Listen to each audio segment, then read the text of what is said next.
Okay, here we are again in beautiful downtown Lovell at the Historical Society. George is in the museum today and Lyle's on the camera. We're continuing with our rod making project, and we're going to do wrapping today. Wrapping and guide finishing, I think, is what we're going to talk about. I've got the wrapping jig up from the shop. This is one I made.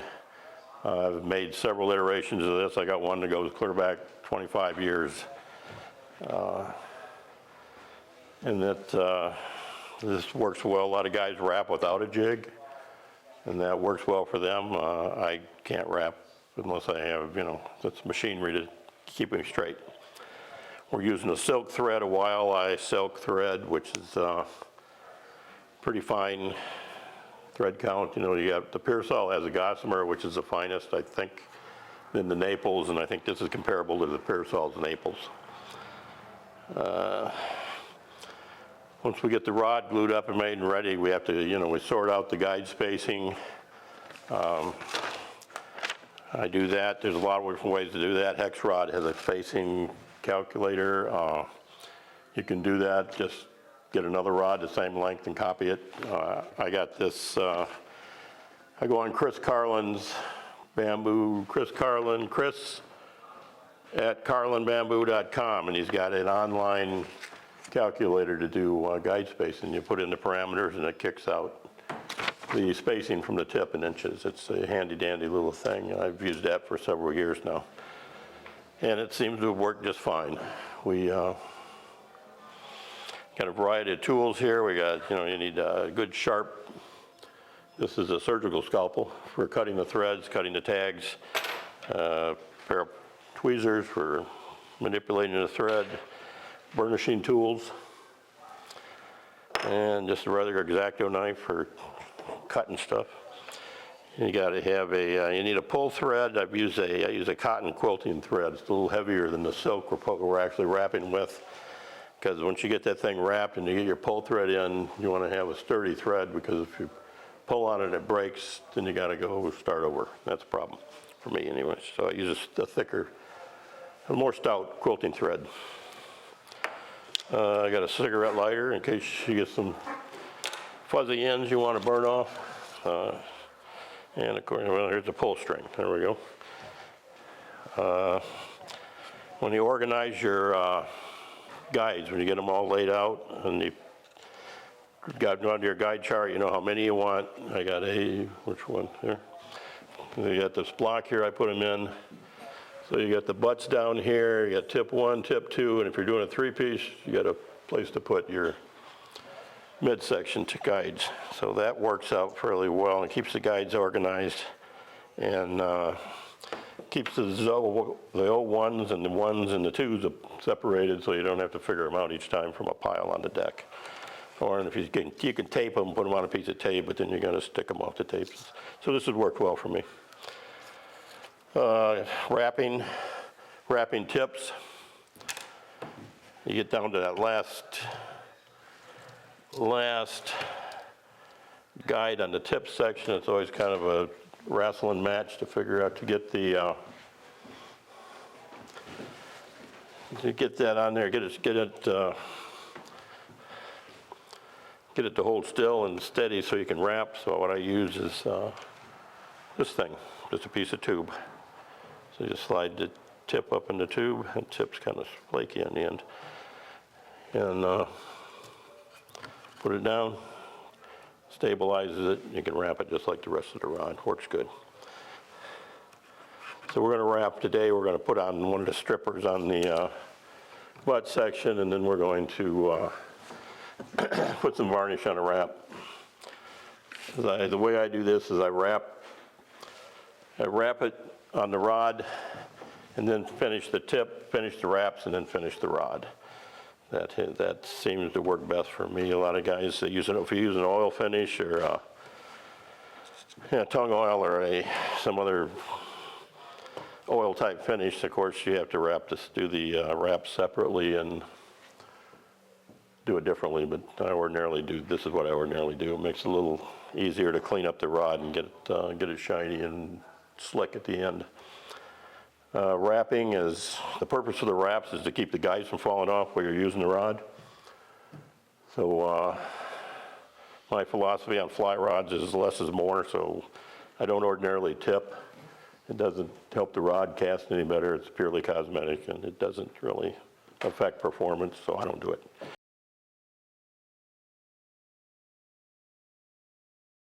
Okay. Before you put the guides on the rod, you got snake guides and you got stripper guides. You need to dress the feet, because a lot of times, if, I don't know, the guides I usually get pack bays, and they don't, they need a little attention. So you want to, I use this gizmo here. It's sandpaper wheel. They make these for doing dog nails, but I got one for that, but the dog wouldn't even be in the house with it, so I discovered that it makes an awful handy tool for dressing guide feet.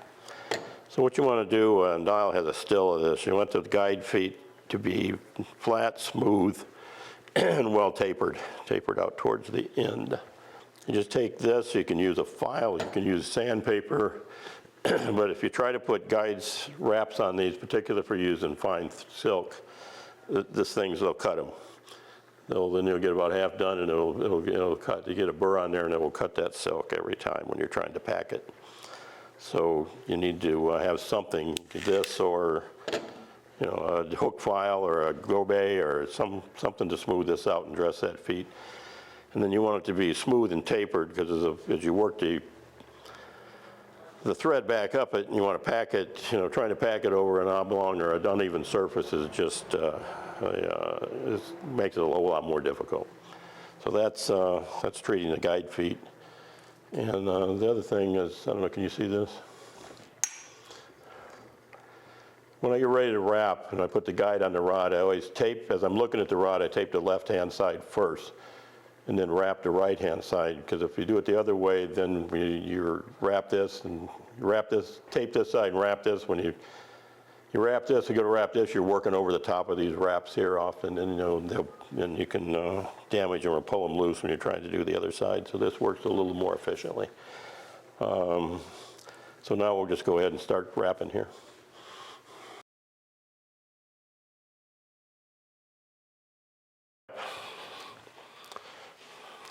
As I said, this is silk. You can do nylon, color preserving. I don't mess around with color preserving anymore, because it just is problematic. There's always a little, seems like there's always a little varnish that infiltrates underneath the guide foot and stains the thread. So you get out, you bring the thread around, going back once and front once, take it over the top and lock it down, and just roll it around, catch the foot,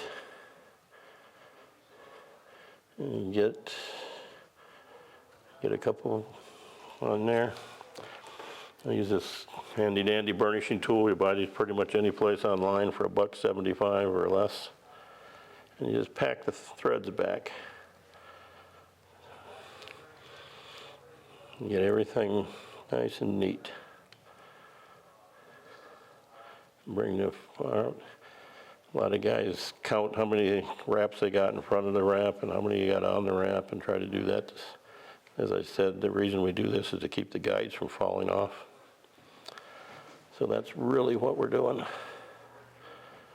So a lot of attention to detail is a nice thing. It's important, but counting wraps has always seemed a little extreme to me.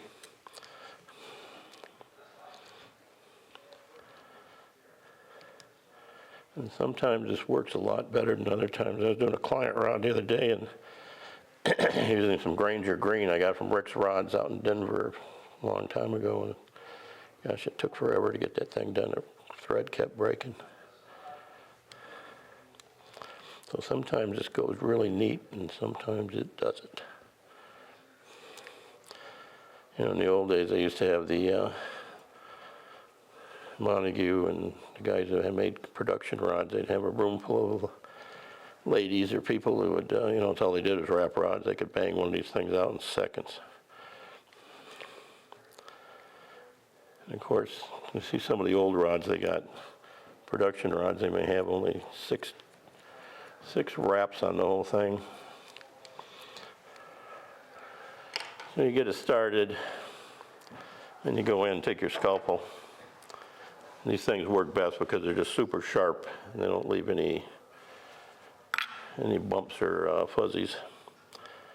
And then you just wrap it out. And periodically go back and pack it down, being careful not to wrap over the other wraps. And take that on around. This one's going fairly well, but I probably just jinxed myself by saying that. Oops.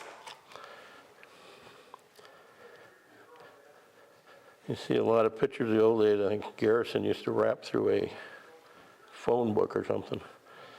And then he'd wrap one foot one way and the other foot the other way to get the bias out of it.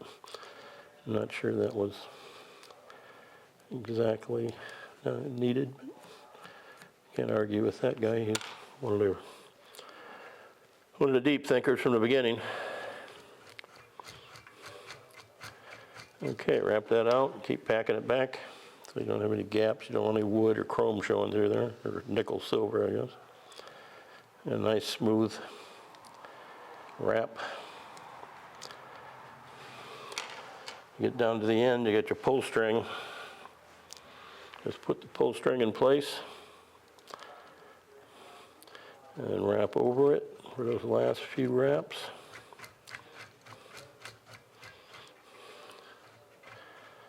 Get it tied up to where it starts to climb up to the ring. Pack it back, make sure everything's tight. Okay, lock that with your finger. Put a little slack in there so the things don't pop on you. Cut it. I use a pair of tweezers to pull that through. You can just stick it through if your hands are steady enough and you'll feel a challenge. Okay, keep tension on it and just pull it back. And that's a wrap. More ways than one. Cut it with a scalpel. Okay, you take, this is the varnishing tool I got from Russ Gooding and Golden Witch back in the day. It's an agate. Flatten them up. So when you finish them, they'll look nice. Okay, that's a wrap. You do that, 32 more times and you got a rod done. Okay, let's varnish a wrap. And then we'll call it quits for the day. All right, we're gonna finish one of the wraps. We're gonna, probably two.